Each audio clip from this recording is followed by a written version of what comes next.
안녕하세요. 33살 여자입니다. 결혼한 지는 이제 1년 됐어요. 남편하고는 아주 어릴 적부터 친구였습니다. 한 동네에서 계속 자라면서 오래 알고 지낸 사이예요. 덕분에 양가 부모님끼리도 사이가 아주 돈독하시고요. 시부모님도 아주 저라면 껌뻑 죽을 정도로 아껴주십니다. 남편도 친정부모님하고 그만큼 오래 알고 지낸 사이니 지들 부모님한테 하듯 정말 잘해요. 그런 모습이 없었다면 결혼조차 하지 않았었겠죠. 남편과는 그냥 오래 알고 지낸 친구처럼 살아왔고 사실 이 남자랑 결혼하게 될 거라고는 꿈도 꿔본 적이 없어요.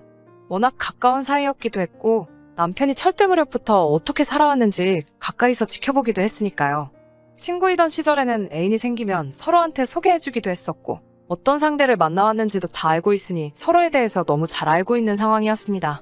사귀던 사람을 소개받는 자리에서 제가 남편이 철없는 행동을 하고 있으면 이러지 말라 그러지 말라 잔소리도 했고 그 모습에 주변에서 제가 친누나냐는 질문도 몇 번이나 받기도 했어요. 저랑은 성격이 정반대예요. 남편은 주변의 인맥도 두텁고 사람들 만나는 것도 좋아해서 온갖 사람들 생일 챙기고 기념일 챙기고 하는 사람이었어요.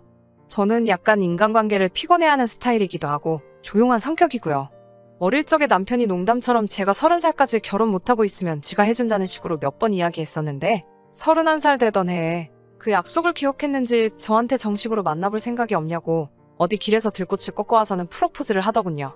그 말을 기억하고 있다는 게 로맨틱하기도 했고 오래 알고 지내 편한 모습이 좋았는지 그런 남편을 받아줬고요. 시부모님은 우리가 결혼하기로 했다는 소식을 듣고 쌍수를 반기며 환영해 주셨어요. 저라면 못난 아들 맡길 수 있다고 제발 사람 좀 만들어달라고 부탁하시더라고요. 남편은 결혼할 때 집은커녕 빚까지 있는 몸으로 왔습니다. 시가가 못 사는 편도 아니고 빚은 결혼할 때 다 정리해줘서 문제될 게 없었어요. 양가가 서로 막역한 사이다 보니 신혼집이나 혼수 같은 것들도 별다른 문제 없이 넘어갔습니다. 예단 같은 것도 생략했고 기타 결혼 비용부터 신혼집이나 혼수도 정확히 반반씩 계산해서 했으니 그 과정에서 문제가 생길 일은 없었어요. 어느 날 시부모님이 저에게 그동안 직장생활 하면서 모아둔 돈이 얼마나 되냐고 물어보시더라고요. 제가 모아둔 게 8천만 원 정도 되었는데 어느 날 시어머니가 1억이 든 통장을 저에게 건네주셨어요. 형편이 한쪽으로 기운 결혼은 아니었지만 저는 저금이 있는데 남편은 빚이 있는 상황이었으니 이렇게 해야 맞는 거라며 오히려 시가에서 자잘한 부분까지 챙겨주시는 게 너무 감사했습니다. 결혼을 하게 되면 그래도 한 집안의 가장이 되기 때문에 정신을 차릴 거라고 막연히 그런 생각을 가졌던 건 저의 불찰인 것 같았습니다. 옆에서 계속 지켜봐온 바 한 직장을 진득하니 오래 다니는 성격이 아니었어요. 1년 정도 일하다가 때려치우고 그 돈으로 한참 뭘 새로 배운다는 핑계로 먹고 놀다가 돈 떨어질 때쯤 다시 직장을 구하고 그런 식의 반복이었습니다. 결혼을 하면 달라질까 생각을 했는데 그 성격은 어디 가질 않더라고요.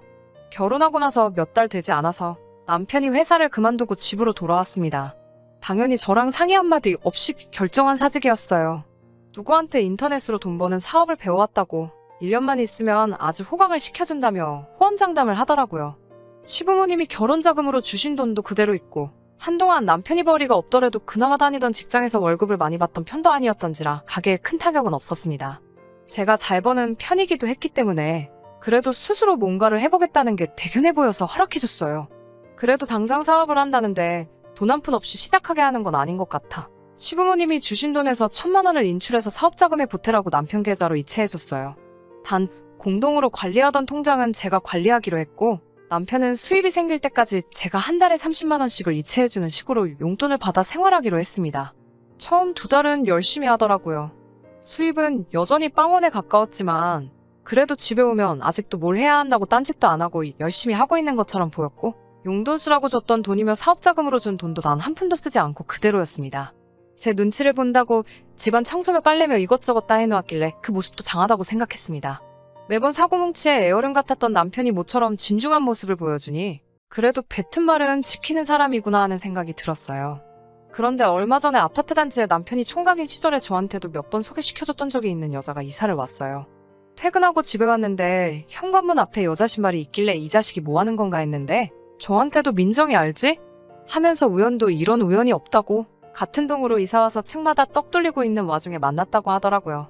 저도 몇 번 만나본 사이라서 서로 아는 사이이기도 하고 사실은 남편이 저랑 결혼하기 전에 이 민정이라는 여자에게 관심이 있기는 했는데 민정이라는 여자는 당시 남편이 무능력하다고 단 한 번도 관심 가져준 적이 없었거든요.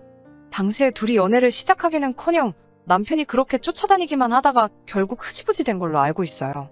그 뒤로 저도 만난 적은 없기는 하지만 민정 씨가 이사 온 이유가 결혼을 해서 왔다는 걸 알게 되었어도 별로 남편이 딴 생각을 하겠다거나 하는 생각도 안 했어요.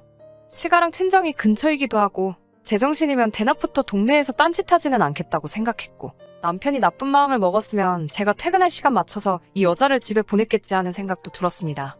그 뒤로 주말에 남편하고 장 보러 나가서 민정씨네 부부를 만나기도 했는데 남편하고 꼭 달라붙어 있는 모습도 너무 사이가 좋아 보였기 때문에 그런 의심을 한 적은 한 번도 없었어요. 무엇보다 민정씨 남편은 대기업에 다니고 있어서 제 남편과는 비교할 수가 없었거든요. 그러던 어느 날 몸이 조금 감기 기운이 있는 게 이상해서 진료소 들려서 검사를 받고 평소보다 조금 일찍 집에 들어왔는데 집에 아무도 없더라고요. 제가 평소 퇴근하는 시간 1시간 전쯤 되니 남편이 그제서야 집에 들어오더라고요. 어디 다녀왔냐고 물으니 버벅이면서 잠깐 밖에 볼 일이 있어서 나갔다 왔다고 하더라고요. 그러다가 언젠가 혹시나 하는 마음에 남편 계좌 내역을 살펴봤어요. 요 몇 달간 한 푼도 쓰지 않은 돈을 요 근래에는 꽤 많이 썼더라고요. 그렇다고 어디 이상한 데 다녀온 건 아니고 기껏 해봐야 동네 식당이나 카페, 백화점, 푸드코트 같은 데서 사용한 거래 내역만 있더라고요. 평소에 남편이 동네 김밥집은 그렇다 쳐도 카페나 푸드코트 같은 데는 자주 가는 스타일은 아니라서 그날 남편을 불러 어디다가 돈을 쓴 거냐고 물어봤습니다. 그런데 제가 계좌를 조회해봤다는 사실을 굉장히 불쾌하게 생각하더라고요. 내 돈 내가 쓴다는데 뭐가 불만이 있냐는 듯이 짜증을 내기 시작했습니다. 그러면서 하는 말이 맨날 집에만 갇혀있다가 오랜만에 친구 만나서 밥 한번 커피 한 잔 사 먹을 수도 있는 거 아니냐고 따지더라고요. 어떤 친구를 만났길래 평생 가지 않던 카페를 매일같이 가고 외식까지 하느냐고 물으니 버벅이다가 그 친구가 민정씨인 걸 실토하더군요. 사실 남편 입에서 민정씨를 만났다는 말에도 별 의심 같은 건 하지 않았어요. 단지 집에서 시가나 처가도 가까이 있고 민정씨도 같은 아파트 단지에 살고 있어 동네 사람들 보는 눈도 있으니 단돌이 잘하라는 식으로 주의를 주려고 했을 뿐입니다. 그런데 남편의 태도가 알겠다고 대답을 해도 모자랄 판에 오히려 목소리가 점점 커지더라고요. 남자가 사회생활을 하다 보면 나가서 사람도 만나고 할 수 있지 않느냐고요. 그 말에 어이가 없어서 네가 결혼 전에 좋다고 쫓아다니던 여자가 신혼살림 차려서 이사 왔는 데다가 남편이 와이프 없는 동안 그 여자를 만나고 왔는데 이 정도로 넘어가주는 와이프가 세상 천지에 어딨냐고 적반하장도 작작하라는 식으로 되받아쳤어요. 남편이 대번에 그 말을 듣고 너 지금 내가 바람을 피는 거라고 말하고 싶은 거냐고 노발대발 하더군요. 이쁘장하게 생긴 민정씨는 결혼 전에 하던 일이 인터넷 쇼핑몰 모델이기도 했고 지금 자기가 하는 일 관련 업에 종사한 경험이 있으니 정보 좀 얻으려고 만난 거라고 호통을 치더라고요. 그 와중에 민정씨가 남편에게 결혼하고 아저씨 다 됐다고 총각 시절에는 통 크게 쏘고 하더니 아주 쫌생이 아저씨가 됐다나 뭐 이딴 말을 했는가 봅니다. 오히려 저한테 요즘 용돈 30만 원 가지고 군소리 없이 사는 남편이 요즘 세상에 어딨냐고 민정이네 남편도 한 달 용돈을 200만 원을 쓴다더라 하면서 저한테 대려 고마운 줄 알라고 성화였습니다.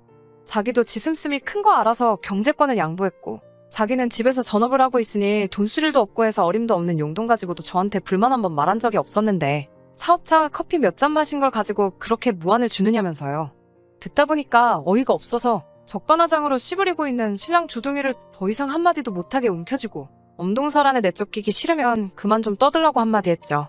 지금 네 입으로 들어가는 거며 밖에 나가서 웬 어디서 굴러먹다 온지도 모르는 여자랑 들이킨 커피며 지금 입고 있는 옷, 핸드폰비에 보험비, 아파트 대출금까지 지금 누가 벌어서 내고 있는 거냐고 한마디 했죠.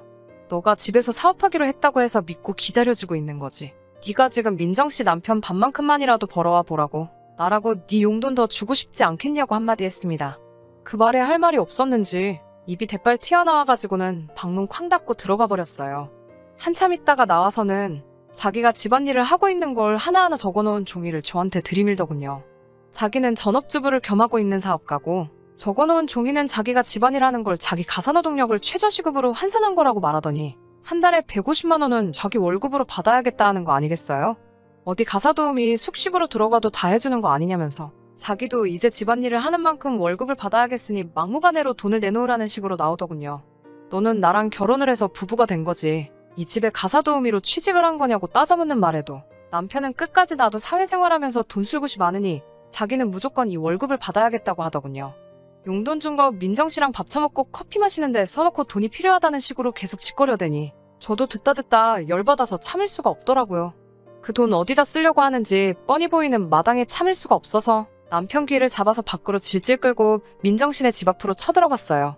문을 부서져라 두드리니 민정 씨랑 퇴근한 민정 씨 남편이 놀라서 토끼 눈을 뜨고 무슨 일인가 밖으로 나오더군요. 민정 씨 앞에서 대놓고 무안을 줬어요. 저는 이런 남편 필요 없으니 이 집에서 월급 주고 가사도우미로 쓰라고. 보아하니 민정 씨랑 커피 마시고 점심 먹고 싶어서 돈이 필요한가 본데 이 집에서 데려다가 쓰면 같이 점심도 먹고 좋지 않겠냐고 했습니다. 민정 씨가 자기 남편 안색 한번 살피고 당황한 표정을 짓더니 억울하다는 식으로 말을 했어요. 자기도 싫다고 하는데 자꾸 낮에 만나자 해서 안 그래도 조만간 저한테 따로 말을 하려고 했다고 하더라고요. 민정 씨가 뭔가 구린 걸 걸려서 하는 말이 아니라 진심이라는 게 느껴졌어요. 생각해보니 민정 씨가 진짜 남편을 뜯어먹으려고 했다면 동네 카페에서 커피만 마시는 정도로는 끝나지 않았겠다는 생각이 들더라고요.